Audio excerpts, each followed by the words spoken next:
O governo do PT prometeu punir os militares que comemorarem a data de hoje, 31 de março, que marca os 59 anos da ascensão dos militares ao comando do país em 1964. A presidente do partido, que nem tinha nascido na época, foi uma das primeiras a alertar sobre as ações que o Exército vai tomar contra os militares que desrespeitarem a ordem. Ela disse, abre aspas, em sinal de novos tempos, o Exército avisa que vai punir quem comemorar o golpe de 64. Ignorar a data entre os militares da ativa é o primeiro passo para que daqui a alguns anos não tenhamos que assistir o clube militar onde estão os da reserva fazendo almoço pró-golpe. Fecha aspas. Hoje, já há bastante estudo comprovando que não houve golpe nenhum dos militares. Basta ler um pouco e conhecer melhor a história, mesmo contada nos livros dos comunistas.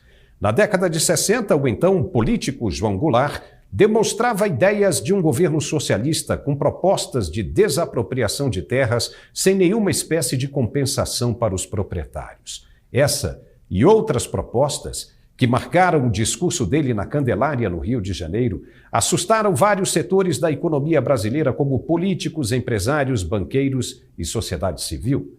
Logo, houve um movimento de rejeição às ideias de Jango, como era chamado, ele que acabara de assumir no lugar de Jânio Quadros, que havia renunciado à presidência da República. Acuado, sem respaldo popular, Jango fugiu para o Uruguai, deixando a cadeira da presidência vazia por alguns dias. Logo, resumidamente, o Congresso votou democraticamente pela deposição do presidente fugido e colocou no lugar, em mandato tampão, o presidente da Câmara da época, deputado Ranieri Mazzilli.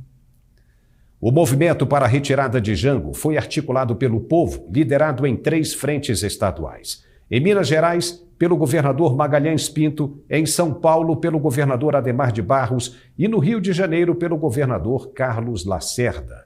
Eles é que não queriam mais João Goulart e suas ideias comunistas na presidência do país. Houve então o pedido das massas pelas ruas do país inteiro e foi só aí que os militares entraram em ação, atendendo o clamor popular. Se houve golpe, uma vez que João Goulart havia abandonado o cargo no Palácio do Planalto, não foi começado pelos militares, e sim pela sociedade civil. A escolha de Humberto de Alencar Castelo Branco foi feita dias depois em votação democrática pelo Congresso Nacional, em forma de resposta e pagamento pelo envolvimento e serviço dos militares em favor dos cidadãos.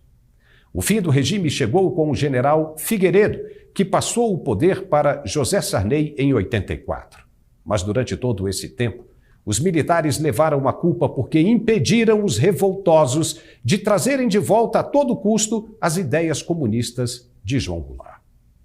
Na verdade, para manter a ordem, os militares tiveram de ser duros. Só teve problema com eles quem dava problema. Por isso surgiram os movimentos de esquerda que hoje estão de volta ao poder. Até o atual general-chefe do Exército, senhor Tomás Paiva, disse a interlocutores que os oficiais que celebrarem a data poderão ser punidos. Será mesmo que ele não conhece a história da sua própria força? É inadmissível que isso venha a acontecer nos dias atuais. O que isso tem a ver com a democracia? Muitos dos que estão no governo hoje sofreram na época porque eram considerados problemas e provaram que a questão não se tratava de ideologia, era de caráter mesmo. Quantos foram condenados pela Operação Lava Jato por corrupção e desvio de recursos públicos, mostrando uma índole criminosa? Você lembra de Aldemir Bendini?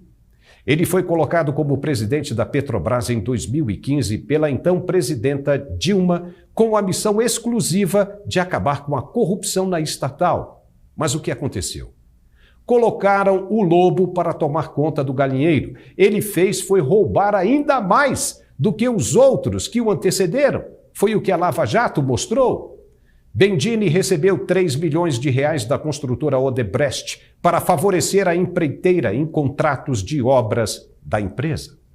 Ele foi condenado primeiro a 11 anos de cadeia, depois o juiz Luiz Antônio Bonatti, da 13ª Vara da Justiça Federal em Curitiba, reduziu a pena para 6 anos e 8 meses.